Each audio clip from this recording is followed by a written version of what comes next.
స్తోత్రార్కుడా, శృతి పాత్రుడా, స్తోత్రార్కుడా, శృతులందుకో పూజార్కుడా. ఆకాశమందో నీవు తప్ప నాకెవరున్నారు నా ప్రభో. ఆకాశమందో నీవు తప్ప నాకెవరున్నారు నా ప్రభో. శృతి పాత్రుడా, స్తోత్రార్కుడా, శృతులందుకో పూజార్కుడా.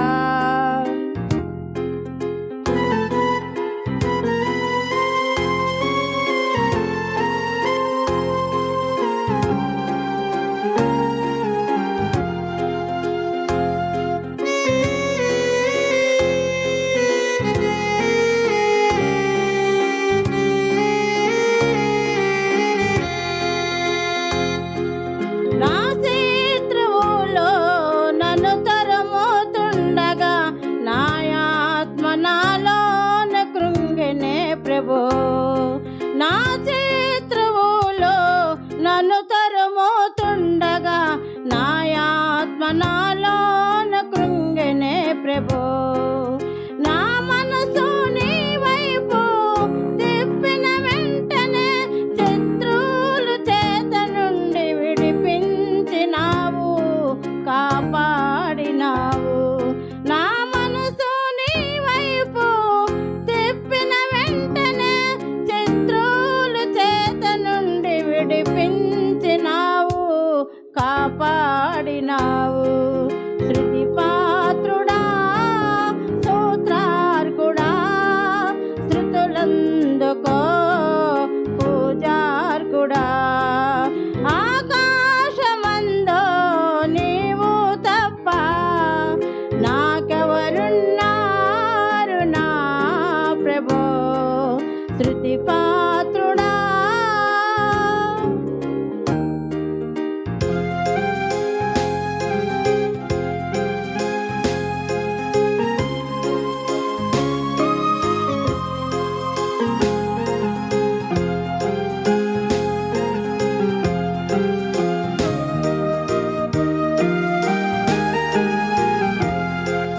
నా ప్రాణ చేతిలో నన్ను చూచి దూరాన నిలిచేరు నా ప్రభో.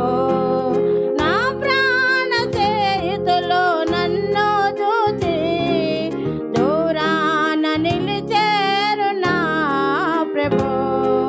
నీ వాక్య ధ్యానమే నా త్రోవకు వెలుగై నన్ను నిలిపినావు నీ సన్నిధిలో, నీ సంగములో. నీ వాక్య ధ్యానమే నా త్రోవకు వెలుగై నన్ను నిలిపినావు నీ సన్నిధిలో, నీ సంగములో. శృతి పాత్రుడా, స్తోత్రార్కుడా, శృతులందుకో పూజార్కుడా. ఆకాశమందో నీవు తప్ప నాకెవరున్నారు నా ప్రభో. శృతి పాత్రుడా, స్తోత్రార్కుడా, శృతులందుకో పూజార్కుడా. హల్లెలూయా.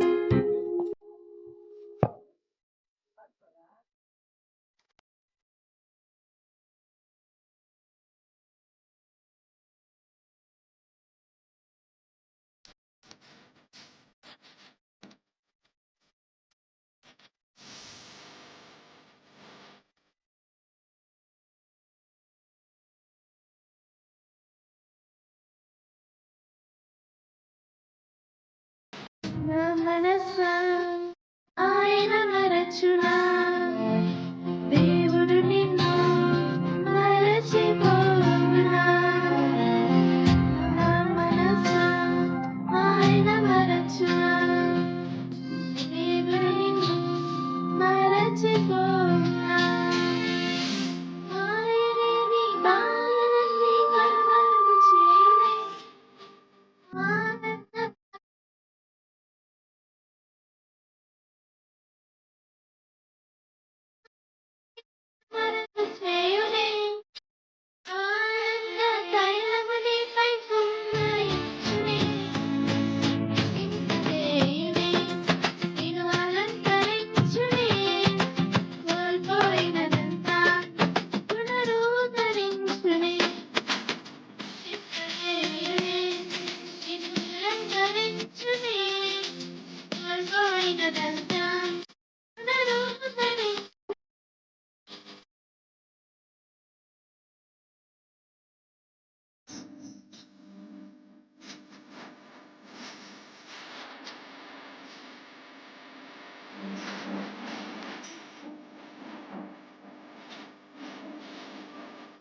శబ్దం విన్నా నీ హద్దులన్నిలో సమృద్ధిగా నాలెన్నో ఇది మొదలు వినబడి శబ్దము విన్నా నీ హద్దులన్నిలో సమృద్ధిగా నాలెన్నో మొదలు వినబడి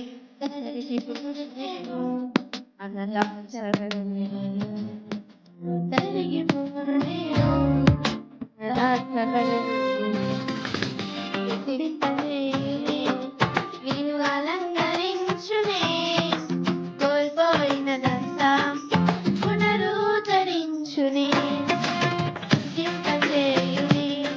నేను అలంకరించునే కోల్పోయినదంతా పునరుద్ధరించునే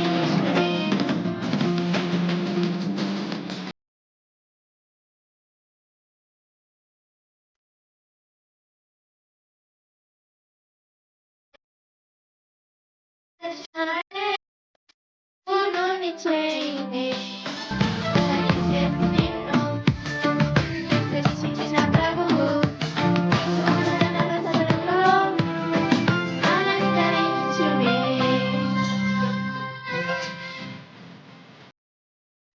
హరించేవారు లేక ఒంటరయ్యున్న నీకు ఆరోగ్యము దయచేసి పరిపాలన విచారించేవారు లేక ఒంటరయ్యున్న నీకు ఆరోగ్యము దయచేసి పరిపాలన నీచునే కూలిన కోటను రాజులుగా మార్చు కూలిన కోటను రాజులుగా మార్చు చూపింపజేయునే నీవు అలంకరించునే కోల్పోయినదంతా పునరుద్ధరించునే దివ్వసే ఆయన మరచిన దేవుడు నిన్ను మరచిపోవునా ఆయనే నీ బాధలన్నీ కనుమరుగు చేయునే ఆనంద తైలము నీపై కుమ్మరించునే ఆయనే నీ బాధలన్నీ కనుమరుగు చేయునే ఆనంద తైలము నీపై కుమ్మరించునే దీపదేయునే నీవు అలంకరించునే కోల్పోయినంత పునరుద్ధరించునే దీపదేయునే నీవు అలంకరించునే కోల్పోయినంత పునరుద్ధరించునే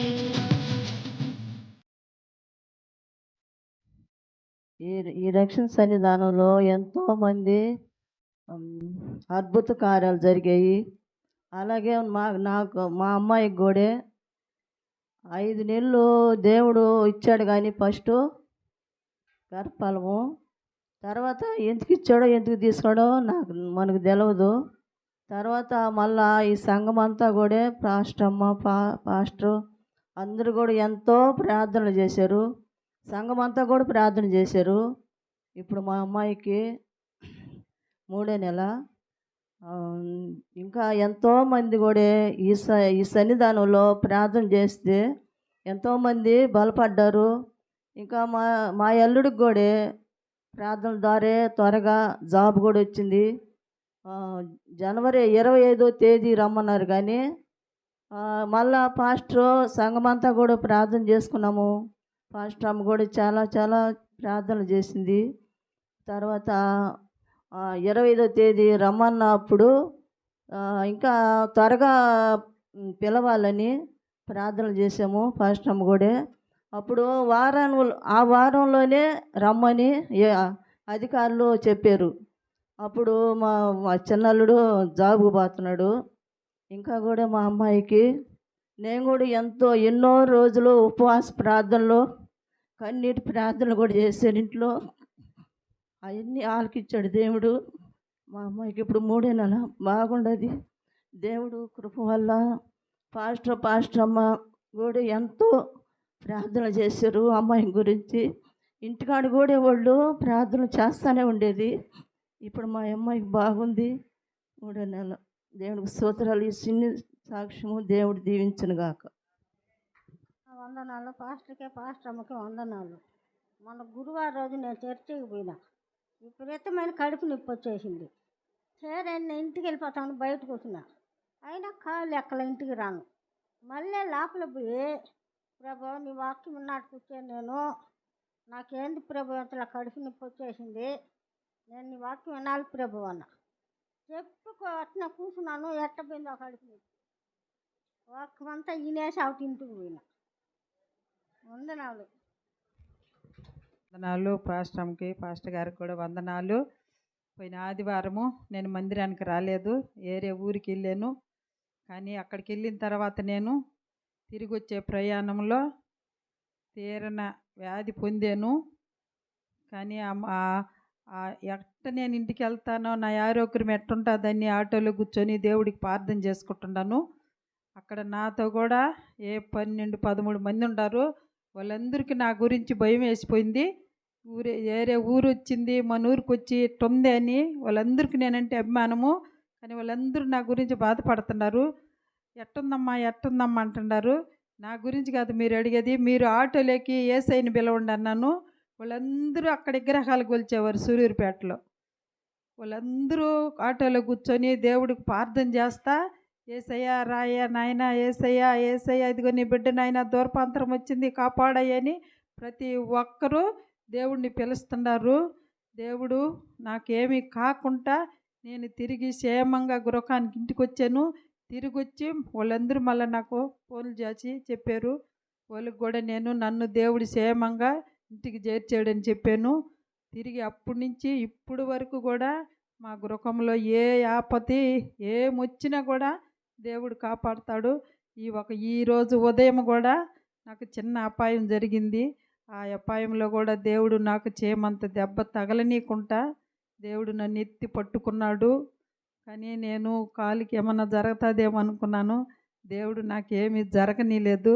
నేను పాస్టర్ గారిని ఎన్నో విషయాలు అందరి కోసమో ప్రార్థన చేయమ్మా, వాళ్ళకి ఆరోగ్యం బాగలేదు, వీళ్ళకి ఆరోగ్యం బాగలేదు, వాళ్ళకి ఇవాకాలు కావాలమ్మని చెప్తుంటాను.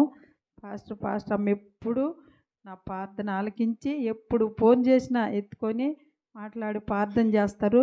మళ్ళీ తిరిగి వాళ్ళు మళ్ళీ ఉదయం ఎట్టుందని మళ్ళీ తిరిగి అడుగుతారు. మొన్న మా పాపకి కపాటపాలు మన కూతురునిచ్చుండాము. కానీ అమ్మాయికి ఎక్కువ సీరియస్గా నిద్ర లేకుండా అరుస్తుందని బుధవారం మన మందిరంలో చెప్పాము. ప్రతి ఒక్కరు మన మందిరంలో పాస్టర్ గారు అందరికీ చెప్పాడు ప్రార్థన చేయమని. అదే రీతిగా అందరూ ప్రార్థన చేశారు. పాస్టర్ గారు ప్రార్థన చేశారు. మేము తిరిగి ఫోన్ చేసి అడిగితే బాగుందని చెప్పారు. మళ్ళీ పాస్టర్ అమ్మ ఉదయం ఫోన్ చేసింది, అమ్మ బాగుందమ్మా అని చెప్పాను. ఆ రోజు మళ్ళీ శుక్రవారం మందిరంలోకి వచ్చి దేవుడికి ఏసైకి వందనాలు, మా కుటుంబం పట్ల ఏసయ్యతో మేలు చేస్తున్నారు. పాస్టర్ కూడా మా కొరకు ఎంతో మేలుగా చేసి ప్రతి ఒక్కరి కోసము ప్రయాసపడుతున్నారు. పాస్టర్ అమ్మ ఎవరికి ఏమి ఇబ్బంది వచ్చినా వాళ్ళు సొంతగా మాకుండారు. సొంత మనుషులుగా ప్రతి ఒక్కరిని ఆదుకుంటున్నారు. ప్రతి ఒక్కరికి ఏం జరిగినా వెంటనే మళ్ళీ ఫోన్ చేసి ఎట్టుంది అని అడుగుతున్నారు. అదేవిధంగా ఎప్పుడు రచన సైన్యం మందిరంలో ప్రతి బిడ్డకి ఏ ఆపద రాకుండా దేవుడు కాపాడుతున్నాడు. మా గ్రామం అంతా కూడా మా బంధువుల్ని చుట్టాలని అందరినీ మేము ఊరికైతే బాగలేదంటున్నాము, యాక్సిడెంట్ అయిన బిడ్డలను కూడా కాపాడే గృహానికి తీసుకొస్తున్నాడు. అట్టే ప్రతి బిడ్డను కూడా మా గృహం గురించి నా బిడ్డ ఎక్కడికి పోయినా పాస్టర్ అమ్మకి చెప్తాను. వెంటనే ప్రార్థన చేసి అమ్మ ఏం కాదు క్షేమంగా వస్తాడు, నువ్వు భయపడబాక, నీ చుట్టూ దేవుడు కంచేసి ఉన్నాడు, మీ గృహం చుట్టూ దేవుడు కంచేసి ఉన్నాడు అని చెప్తారు. అదే రీతిగా ఉండము. ఇంకా మీదట కూడా మేము ఎప్పుడు దేవుడిని ఎడబాయకుండా జీవించే కృపని మాకు దేవుడు దయచేయాలని, ఈ మందిరంలో కూడా మేము ఎప్పుడు ఉండాలని అందరికీ చెప్తున్నాను. అందరూ కూడా అదే విధంగా కోరుకొని మన మందిరంలో ఎప్పుడు మనం ఉండాలా, రక్షించైన మందిరంలో మనం ఎడవకూడదని దేవుడికి నిబంధన చేసుకొని మనము జీవించాలని అందరినీ కోరుకుంటున్నాను. ఈ అవకాశం ఇచ్చిన యేసయ్యకి, పాస్టర్ అమ్మకి, పాస్టర్ గారికి వందనాలు చెల్లించుకుంటున్నాం తండ్రి.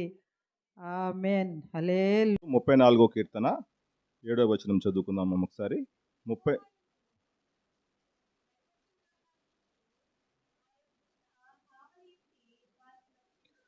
చిన్న ప్రార్థన చేసుకుందాం.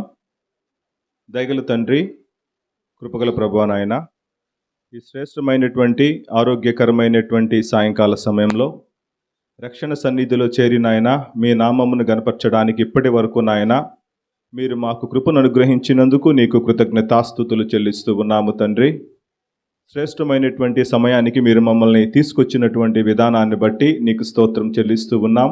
ఇప్పటి వరకు మా స్తుతులపై మీరు ఆసీనుడై ఉండి నాయన, ఈ సమయంలో తండ్రి నీ సన్నిధిలో మేము ఉండడానికి నాయన ప్రతి ఒక్కరికి మీరు కృపను అనుగ్రహించినందుకు నీకు కృతజ్ఞతాస్తుతులు చెల్లిస్తూ ఉన్నాము తండ్రి. నీ వాక్యం ప్రకటించడానికి నిలబడినటువంటి నేను వట్టివాణ్ణి తండ్రి, మట్టివాణ్ణి, మానవ మాతుణ్ణి. నీ నోటి బూరగా మీరు మమ్మల్ని వాడుకోమని వేడుకుంటున్నాము తండ్రి. ఏ వాక్కుల ద్వారా అయితే మీరు మమ్మల్ని బలపరచాలని ఆశపడుతూ ఉన్నారో, ఏ వాక్కుల ద్వారా అయితే మీరు మమ్మల్ని స్థిరపరచాలని ఆశపడుతూ ఉన్నారో, ఆ వాక్కులు మీరు మాకు అనుగ్రహించి మీ నామానికి ఘనత, మహిమ, ప్రభావాలు తెచ్చుకోమని ప్రభు అయినటువంటి యేసుక్రీస్తు నామమున అడిగి వేడుకుంటున్నాం తండ్రి. ఆమెన్.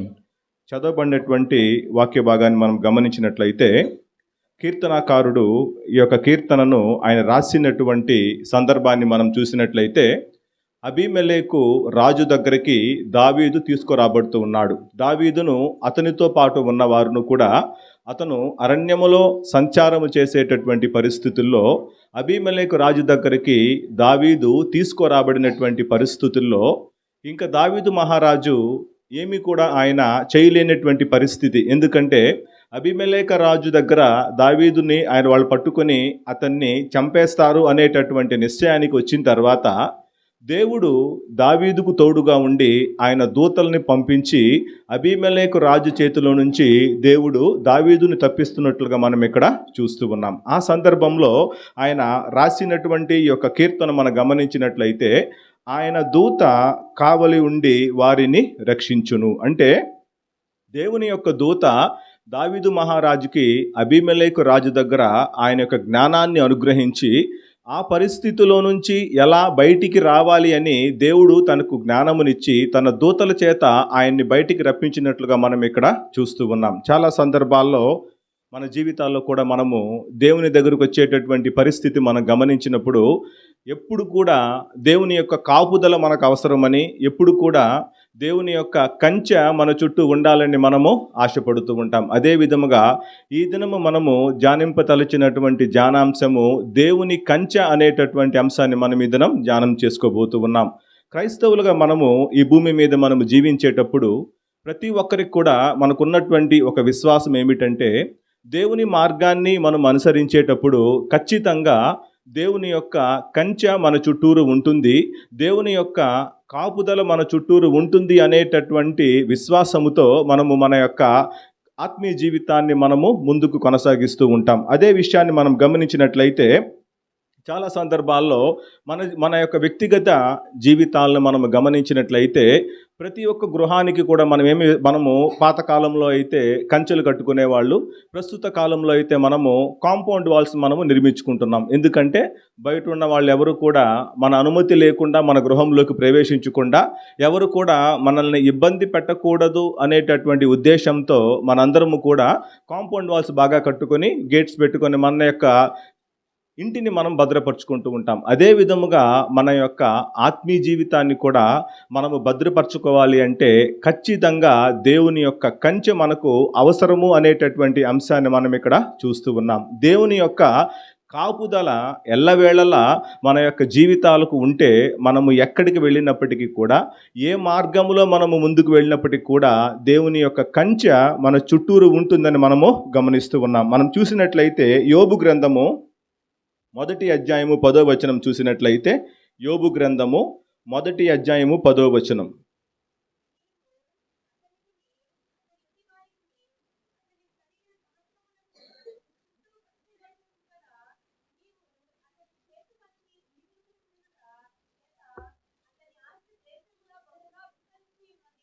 చాలమ్మా, ఇక్కడ చూసినట్లయితే ఇక్కడ సాతాను యోబు గురించి దేవుని దగ్గర చెప్తున్నటువంటి సాక్ష్యాన్ని మనం ఇక్కడ చూస్తూ ఉన్నాము. దేవుని దగ్గరికి వెళ్ళినటువంటి పరిస్థితిలో దేవుడైనటువంటి యెహోవా సాతానుతో మాట్లాడుతూ అపవాదితో మాట్లాడుతూ ఏమని ఉంటున్నాడంటే, నా సేవకుడైనటువంటి యోబును నువ్వు చూసావా? అతడు ఎంత యథార్థముగా జీవిస్తూ ఉన్నాడో, ఎంత నీతిగా జీవిస్తూ ఉన్నాడో అని చెప్పినప్పుడు సాతాను యోబు గురించి చెప్తున్నటువంటి మాటలు మనం ఇక్కడ చూస్తూ ఉన్నాం. ఏమంటున్నాడంటే, నీవు అతనికిని అతని ఇంటి వారికిని అతనికి కలిగిన సమస్తము చుట్టూ కంచె వేసితివి కదా అనేటటువంటి గొప్ప సాక్ష్యము అపవాది యోబు గురించి చెప్తున్నట్లుగా మనం ఇక్కడ చూస్తూ ఉన్నాం. మన జీవితాల్లో దేవుని యొక్క కంచెకున్నటువంటి ప్రాముఖ్యత యోబు జీవితం ద్వారా మనం ఇక్కడ గ్రహించగలుగుతూ ఉన్నాము. దేవుని యొక్క కంచె ఎప్పుడైతే యోబు జీవితంలో మనం చూస్తూ ఉన్నామో, దేవుని కంచె వలన కలిగేటటువంటి గొప్ప మేలుల గురించి ఇక్కడ అపవాది యెహోవా దేవునికి సాక్ష్యం ఇస్తూ ఉందన్నమాట. ఏమని చెప్తూ ఉందంటే, నీవు అతని చేతి పనిని దీవించుట చేత అతని ఆస్తి దేశములో బహుగా విస్తరించుచున్నది. దేవుని యొక్క కంచె మన జీవితాల్లో ఎందుకు ఉండాలి అనేటటువంటి విషయాన్ని మనం గమనిస్తే, మనము ఆశీర్వాదకరమైనటువంటి స్థితిలో మన యొక్క జీవితాలు ఉండాలన్నప్పటికీ కూడా దేవుని యొక్క కంచె మన జీవితాల్లో అవసరమని చూస్తూ ఉన్నాము. అదే విధముగా మన యొక్క చేతి పని దీవించబడాలి అంటే ఖచ్చితంగా దేవుని యొక్క కంచె మన జీవితాల్లో ఉండాలని మనం చూస్తూ ఉన్నాం. చాలా సందర్భాల్లో మన జీవితాల్లో ఎదురవుతున్నటువంటి కొన్ని పరిస్థితులు చూసినప్పుడు ఎంత ప్రయాసపడి మనము ఎంత కష్టపడినప్పటికీ కూడా ఆశీర్వదించబడలేకపోతూ ఉన్నాము, దేవుని యొక్క దీవెనలను మనము పొందలేకపోతూ ఉన్నామంటే దానికి ఒక కారణం ఏమిటంటే దేవుని కంచె మన జీవితాల్లో లేకపోవటం. దేవుని కంచె ఎప్పుడైతే మన జీవితాల చుట్టూ ఉంటుందో దేవుడు మన చేతి పనిని ఆశీర్వదించేటటువంటి బాధ్యతని, మనల్ని దీవించేటటువంటి బాధ్యత దేవుడు తీసుకుంటాడు. ఈ కంచెని ఎలా మనము కాపాడుకోవాలి అనేటటువంటి అంశాన్ని మనము జ్ఞాపకం చేసుకున్నట్లయితే, దేవుడు ప్రతి ఒక్క బిడ్డ చుట్టూరు కూడా తన యొక్క కంచెను దేవుడు వేసి ఉంటాడు. కానీ చాలా సందర్భాల్లో మనము మన యొక్క వ్యక్తిగత జీవితాల్లో మనము దేవుని కంచెకు మనము దూరం అయిపోతూ ఉంటాం. దేవుని యొక్క కంచెకి ఉన్నటువంటి ప్రాముఖ్యత మనం ఇక్కడ చూసినప్పుడు, యోబు భక్తుడు బహుగా ఆ దేశములో ఆయన ఆశీర్వదించబడుతూ ఉన్నాడు.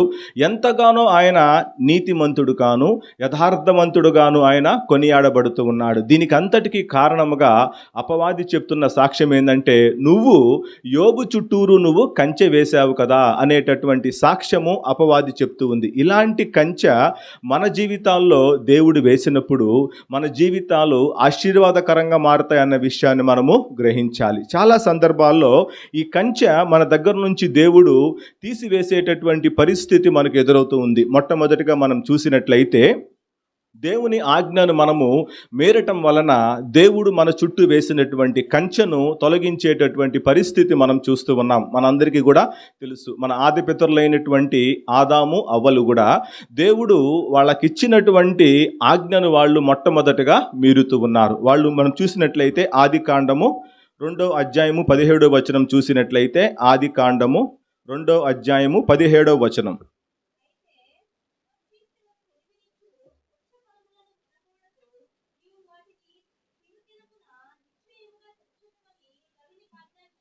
చాలండి. దేవుడు వాళ్ళకిచ్చినటువంటి ఆజ్ఞ ఏమిటంటే, మీరు ఈ తోటలో ఉండేటటువంటి అన్ని ఫలాలను మీరు భుజించవచ్చు, కానీ ఒకే ఒక చెట్టు ఫలములను మాత్రం మీరు తినకూడదు అనేటటువంటి ఆజ్ఞ దేవుడు ఆదాము అవ్వలకి ఇచ్చినట్లుగా మనం ఇక్కడ చూస్తూ ఉన్నాం. ఇచ్చినటువంటి ఆజ్ఞను ఎప్పుడైతే వాళ్ళు ఆదాము అవ్వలు మీరుతున్నారో, దేవుడు తన యొక్క కంచెను వాళ్ళ చుట్టూరు నుంచి తీసివేసేటటువంటి పరిస్థితి మనం ఇక్కడ చూస్తూ ఉన్నాం. చాలా సందర్భాల్లో మన జీవితాల్లో కూడా దేవుని యొక్క ఆజ్ఞను మనము మీరి ప్రవర్తించేటటువంటి పరిస్థితులు మనము చూస్తూ ఉంటాము. మనం చేసేటటువంటిది దేవుని దృష్టికి వ్యతిరేక్తము అని మనకు తెలిసినప్పటికీ కూడా మనము చాలా సందర్భాల్లో ఆ పనులు చేయడానికి మనము ముందుకు వెళ్తూ ఉంటాము. దానివలన కలిగేటటువంటి ప్రతిఫలం ఏమిటంటే, మన చుట్టూ ఉండేటటువంటి దేవుని కంచెను దేవుడు తొలగించేటటువంటి పరిస్థితి మనం ఇక్కడ చూస్తూ ఉన్నాం. ఎప్పుడైతే యెహోవా దేవుడు ఆదాము అవ్వలకి ఆజ్ఞ ఇస్తూ ఉన్నాడు,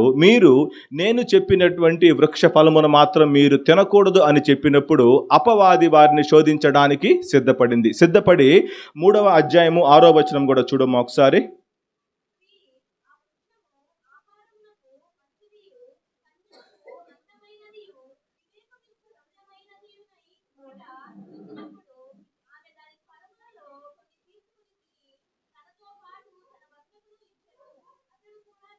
చాలండి.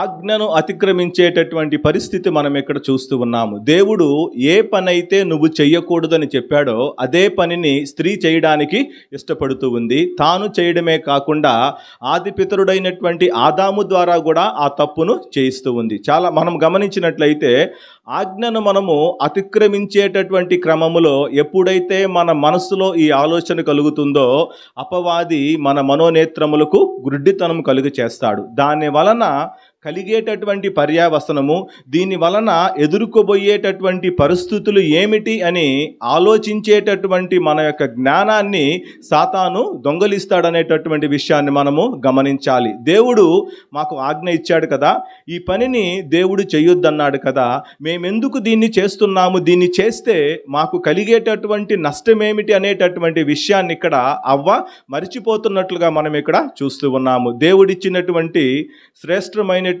ఆశీర్వాదకరమైనటువంటి స్థితిలో నుంచి వాళ్ళు బయటికి రావడానికి వాళ్ళు చేసినటువంటి పొరపాటు ఆజ్ఞను వాళ్ళు అతిక్రమిస్తున్నట్లుగా మనం ఇక్కడ చూస్తూ ఉన్నాము. ఆజ్ఞను అతిక్రమించిన తర్వాత దాని వలన కలిగినటువంటి ప్రతిఫలాన్ని కూడా మనం చూస్తే 24వ వచనం చదువమ్మా. 3వ అధ్యాయం ఆదికాండము 24వ వచనం.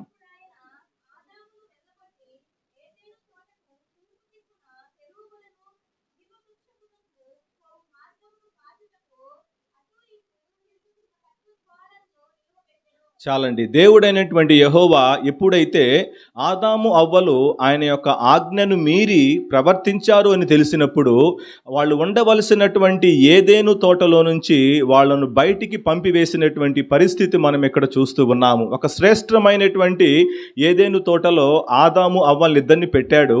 ఇక్కడ ఉన్నటువంటి సర్వజీవరాశులకి కూడా మీరే అధిపతులు, మీరు వీటినన్నిటిని కూడా మీరు జాగ్రత్తగా చూసుకోండి అని చెప్పి దేవుడు వాళ్ళని ఆశీర్వదించినప్పుడు అపవాది పలికినటువంటి మాటలు విని దేవుని ఆజ్ఞను వాళ్ళు మీరినందువలన ఆ యొక్క తోటలో నుంచి వాళ్ళు బయటికి తోలివేయబడుతున్నట్లుగా మనం చూస్తూ ఉన్నాము. తిరిగి ఎన్నటికీ కూడా వాళ్ళు ఆ యొక్క తోటలో ప్రవేశించకుండా దేవుడు అగ్నిజ్వాలలతో ఉన్నటువంటి ఖడ్గజ్వాలలను నిలబెట్టినట్లుగా మనం ఇక్కడ చూస్తూ ఉన్నాము. ఉండవలసినటువంటి ప్రాంతమును విడిచిపెట్టి ఆ ప్రాంతములో నుంచి బయటికి వచ్చి వాళ్ళ సొంత కష్టము చేత వాళ్ళ జీవితాన్ని వెళ్ళబుచ్చవలసినటువంటి పరిస్థితి ఆదాము అవ్వలకు ఎందుకు కలిగిందంటే కేవలం వాళ్ళు దేవుని యొక్క ఆజ్ఞను వాళ్ళు మీరారు. దేవుని కంచెలో ప్రశాంతంగా గడుపుతున్నటువంటి జీవితాన్ని కోల్పోయి ప్రశాంతత లేనటువంటి జీవితాన్ని వాళ్ళు కొని తెచ్చుకున్నట్లుగా మనం ఇక్కడ చూస్తూ ఉన్నాం. చాలా సందర్భాల్లో ఇదే పరిస్థితి మన జీవితాల్లో కూడా మనకు కనిపిస్తూ ఉంది. ఎందుకు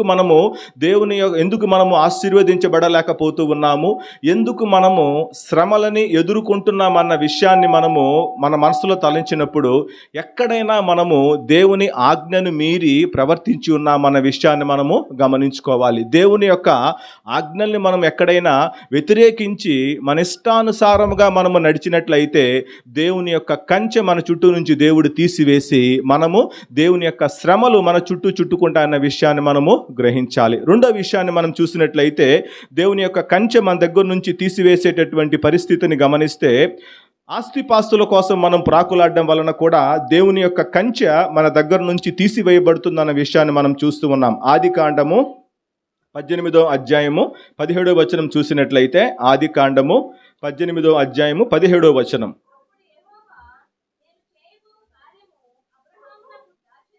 చాలండి.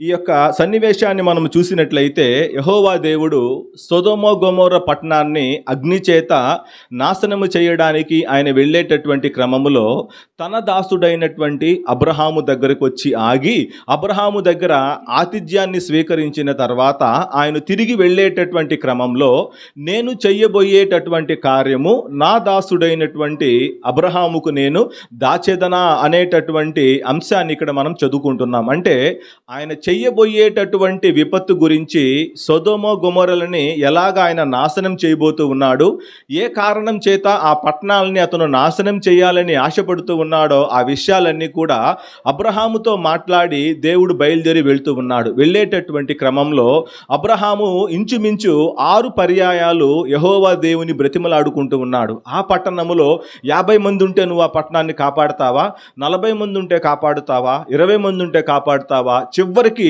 10 మంది ఉంటే నువ్వు ఆ పట్టణాన్ని కాపాడుతావు దేవా అన్నప్పుడు యెహోవా దేవుడు అబ్రహాము ప్రార్థనను ఆలకించి లోతు కుటుంబాన్ని ఆ యొక్క సొదొమ గొమొర్రా పట్టణంలో నుంచి కాపాడడానికి యెహోవా దేవుడు ఇష్టపడి బయలుదేరి సొదొమ గొమొర్రాకు వెళ్తున్నటువంటి పరిస్థితి మనందరికీ కూడా తెలుసు. సొదొమ గొమొర్రా పట్టణానికి వెళ్ళినప్పుడు ఆ పట్టణము పాపము చేత నింపబడి దేవుని ఉగ్రతకు పాత్రమైనటువంటి పట్టణముగా యెహోవా దేవుడు చూసినట్లుగా మనం ఇక్కడ చూస్తూ ఉన్నాం. ఆ యొక్క పట్టణాన్ని నాశనము చేయడానికని యెహోవా దేవుడు బయలుదేరి వెళ్ళినటువంటి క్రమంలో ఆదికాండము 19వ అధ్యాయము 15వ వచనం కూడా చదువమ్మా.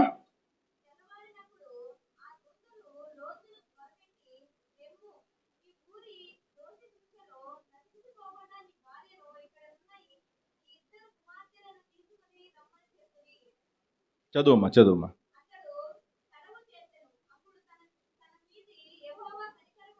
చాలమ్మా.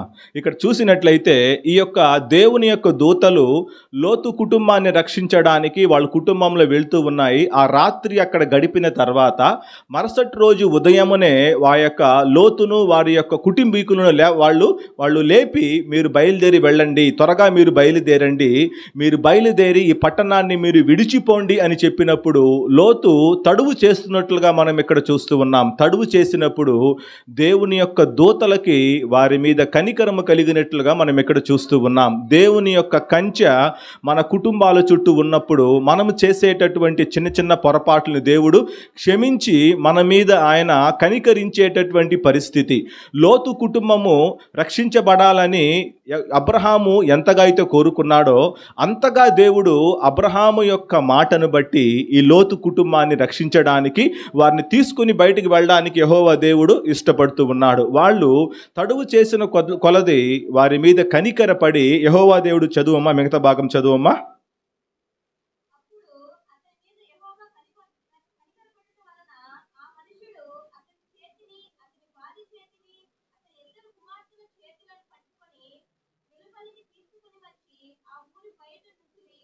చాలమ్మా.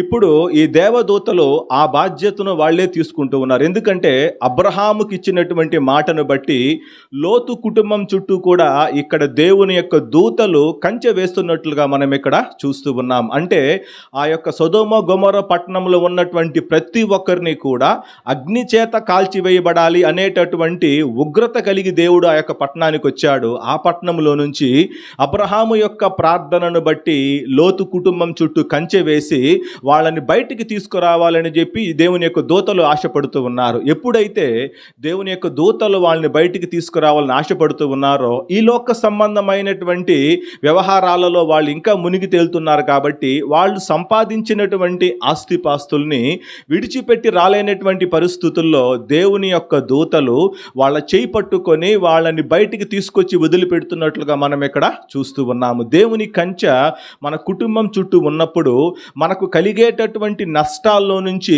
దేవుడు మనల్ని బయటికి తీసుకొని వస్తాడు. మనము ఆ యొక్క నష్టాల్లో నుంచి బయటికి రావడానికి మనము సిద్ధముగా లేనప్పటికీ కూడా ఆయన మన చేయి పట్టుకొని మనల్ని బయటికి తీసుకొచ్చి వదిలిపెడతాడని మనం ఇక్కడ చూస్తూ ఉన్నాం. ఎప్పుడైతే దేవుని దూతలు లోతు కుటుంబాన్ని తీసుకొని వచ్చి బయటికి విడిచిపెట్టి దేవుడు చెప్తున్నటువంటి మాట ఏమిటంటే, మీరు వెనుకకు తిరగకుండా మీరు ముందుకు మీరు సాగి వెళ్ళండి, దూరముగా ఉన్నటువంటి పర్వతం అవతలకి మీరు వెళ్ళమన్నప్పుడు లోతు దేవుని దగ్గర ప్రాధేయపడుతూ ఉన్నాడు. అయ్యా, నేను ఆ పర్వతం అంతా దూరము నేను దాటి వెళ్ళలేను, ఈ దగ్గరలో ఉన్నటువంటి గ్రామంలోకి వెళ్తానని చెప్పినప్పుడు దానికి కూడా దేవుడు అంగీకరిస్తూ ఉన్నాడు. ఎందుకంటే దేవుని యొక్క కంచె లోతు కుటుంబం చుట్టూ ఉంది కాబట్టి వాళ్ళ యొక్క ప్రార్థనను దేవుడు అంగీకరించి దేవుడు ఏం చెప్తూ ఉన్నాడంటే, దగ్గరలో ఉన్నటువంటి పట్టణానికి మీరు వెళ్ళమన్నప్పుడు వెళ్తూ ఉన్నారు. వెళ్ళేటటువంటి పరిస్థితుల్లో అప్పటి వరకు దేవుడు ఆ యొక్క సొదొమ గొమొర్రా పట్టణంలో ఉన్న వాళ్ళందరినీ చేయి విడిచిపెట్టాడు, కానీ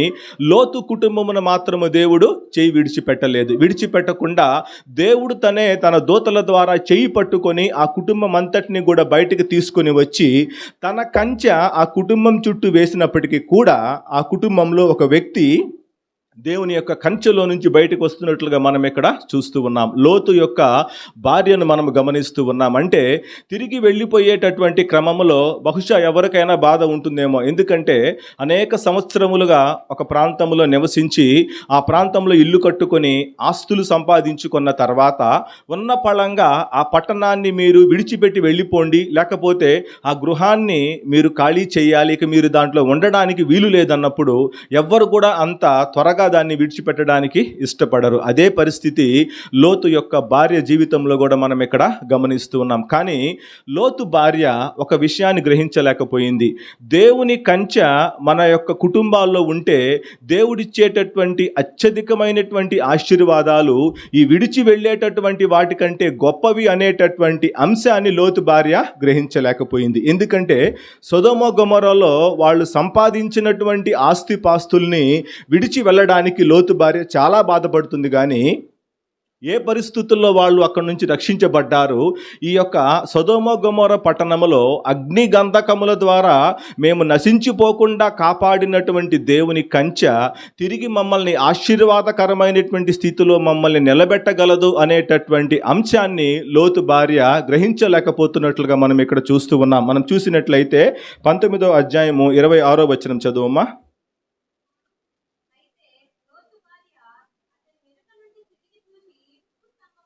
చాలండి. లోతు భార్య ఏం చేస్తుందంటే వెనుక నుండి తిరిగి చూసిందనమాట. అంటే మేము సంపాదించుకున్నటువంటి ఆస్తిపాస్తులు, మేము కూడబెట్టుకున్నటువంటి వస్తువులు అన్నిటినీ కూడా మేము విడిచిపెట్టి రావాల్సి వస్తుందే అని అనేటటువంటి ఆలోచనతో వెనుక తిరిగి చూడడం వలన ఉప్పు స్తంభముగా మారిపోయినట్లు మనం ఇక్కడ చూస్తూ ఉన్నాం. అంటే దేవుడు మన చుట్టూ వేసినటువంటి కంచెను మనము దాటుకొని చాలా సందర్భాల్లో మనము మన యొక్క నాశనానికి మనం వెళ్ళేటటువంటి పరిస్థితి మనకి ఇక్కడ కనిపిస్తూ ఉంది. దేవుడు వాళ్ళని ఏర్పాటు చేసుకున్నాడు. అబ్రహాము యొక్క విజ్ఞాపనను బట్టి మీ కుటుంబాన్ని రక్షించడానికి నేను అబ్రహాము యొక్క విజ్ఞాపనను బట్టి నేను ఇష్టపడుతూ ఉన్నాను.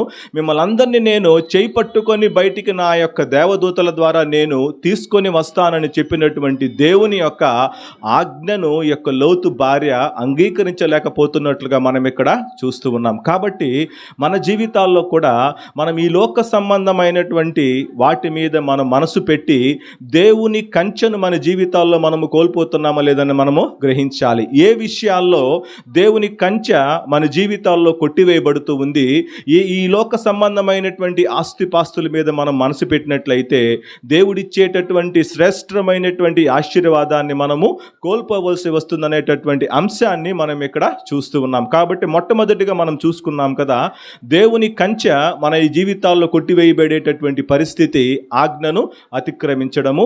రెండోదిగా మనం చూసుకున్నాం కదా, ఈ లోక సంబంధమైనటువంటి ఆస్తిపాస్తుల కోసం మనము ప్రాక్లాడినట్లయితే దేవుని కంచె మన జీవితాల్లో కొట్టివేయబడుతుంది. మూడోదిగా చూసినట్లయితే మనము పాపము వలన దేవుని యొక్క కంచె మన చుట్టూరు ఉండేటటువంటి కంచె కొట్టివేయబడేటటువంటి పరిస్థితి మనం చూస్తూ ఉన్నాం.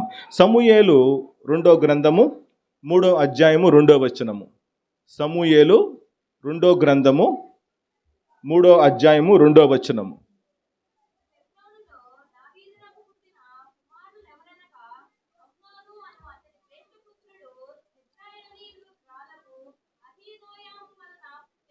చాలమ్మా. ఇక్కడ మనము అమ్నోను అనేటటువంటి దావీదు యొక్క జ్యేష్ఠ పుత్రుని గురించినటువంటి వాక్యం మనం ఇక్కడ చదువుతూ ఉన్నాము. దావీదుకు పుట్టినటువంటి కుమారులందరిలో కూడా జ్యేష్ఠ పుత్రుడు ఎవడంటే అమ్నోను. ఈ అమ్నోను దేవుని యొక్క కంచె తన చుట్టూరు ఉంది.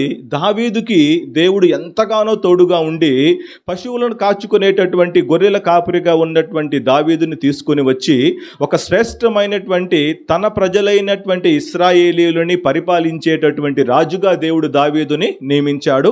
అనేకమైనటువంటి ఒడిదుడుకులు ఎదురైనప్పటికీ కూడా దేవుడు దావీదును చేయి విడవకుండా ఒక శ్రేష్టమైనటువంటి రాజుగా ఆయన నిలబెట్టాడు. అలాంటి రాజు కడుపున పుట్టినటువంటి అమ్నోను అనేటటువంటి వ్యక్తి దావీదు తర్వాత ఆ యొక్క రాజ్య పరిపాలన చేయవలసినటువంటి శ్రేష్టమైనటువంటి స్థితిలో ఉన్నటువంటి అమ్నోను గురించి మనం ఇక్కడ చదువుతూ ఉన్నాం. అమ్నోను దేవుని యొక్క కంచె ఆ కుటుంబం చుట్టూ ఉంది.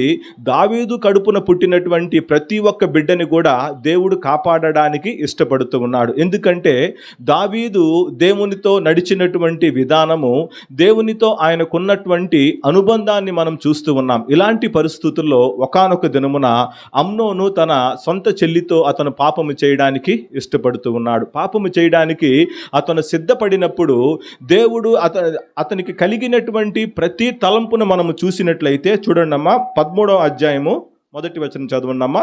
సమూయేలు 2వ గ్రంథము 13వ అధ్యాయము 1వ వచనం.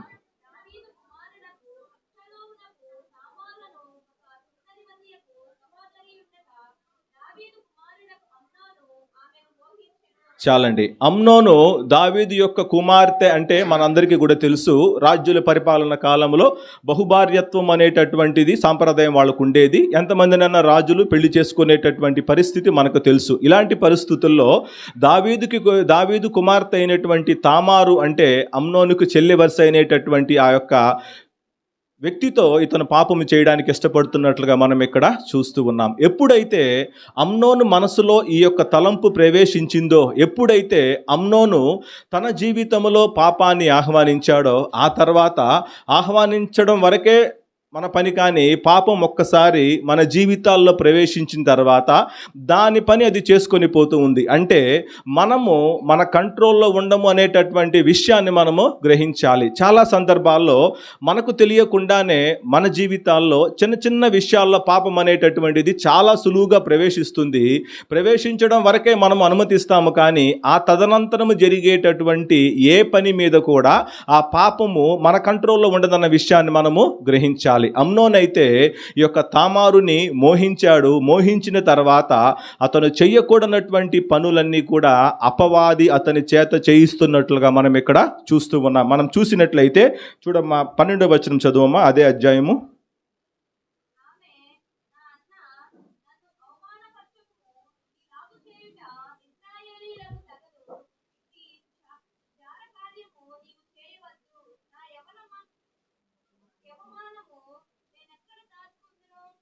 చాలమ్మా, ఇక్కడ దేవుడు అమ్నోనికి ఇంకొక అవకాశం కూడా ఇస్తూ ఉన్నాడు. ఒక్కసారి పాపము మన జీవితాల్లో ప్రవేశించిన తర్వాత, పాపాన్ని మనము ఆహ్వానించిన తర్వాత దేవుడు మనకు ఒక అవకాశాన్ని ఇస్తాడు. ఎందుకంటే మన అంతరాత్మ మనకు చెప్తూ ఉంటుంది, నువ్వు చేసేటటువంటి పని తప్పు, నువ్వు చేసేటటువంటి పని దేవునికి వ్యతిరేక్తమైనటువంటి పాపము అని మన అంతరాత్మ మనకు సెలవిస్తూ ఉంటుంది. ఇక్కడైతే తామారు ప్రత్యక్షంగా అమ్నోన్తో మాట్లాడుతూ ఉంది, అన్నా నువ్వు చేసేటటువంటిది తప్పు, ఇది మంచి పని కాదు అని చెప్పినప్పటికీ కూడా ఇందాక మనం చెప్పుకున్న విధముగా పాపాన్ని ఆహ్వానించినటువంటి మనము ఆ పాపం మీద మనకు కంట్రోల్ ఉండదన్న విషయాన్ని మనము గ్రహించాలి. ఎప్పుడైతే అమ్నోను ఈ యొక్క పాపాన్ని ఆహ్వానించాడో తన యొక్క కంట్రోల్ దాని మీద లేకుండా పోతూ ఉంది. చేసినటువంటి పాపాన్ని బట్టి అతను కొని తెచ్చుకున్నటువంటి ప్రతిఫలం ఏమిటంటే అబ్షాలోము యొక్క పగను కొని తెచ్చుకున్నట్లుగా మనం ఇక్కడ చూస్తూ ఉన్నాం. 22వ వచనం కూడా చదువమ్మా.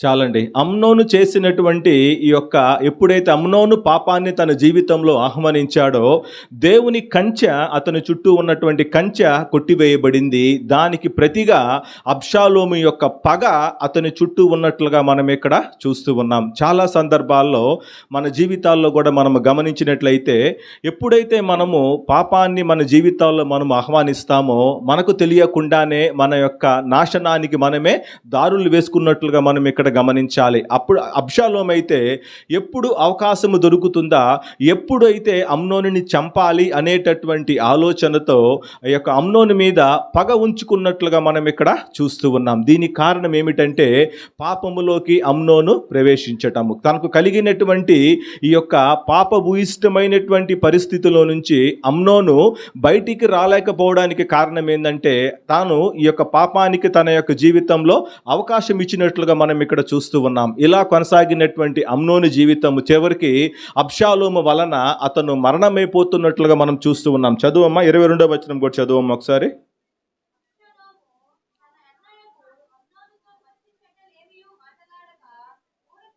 చాలమ్మా. ఏమీ మాట్లాడకుండా ఊరకుండడం అంటే తన మనసులో ఉన్నటువంటి పగను ఎలా వ్యక్తపరచాలనేటటువంటి అవకాశం కోసము అబ్షాలోము ఎదురు చూస్తూ ఉన్నాడు. 28వ వచనం చదువమ్మా.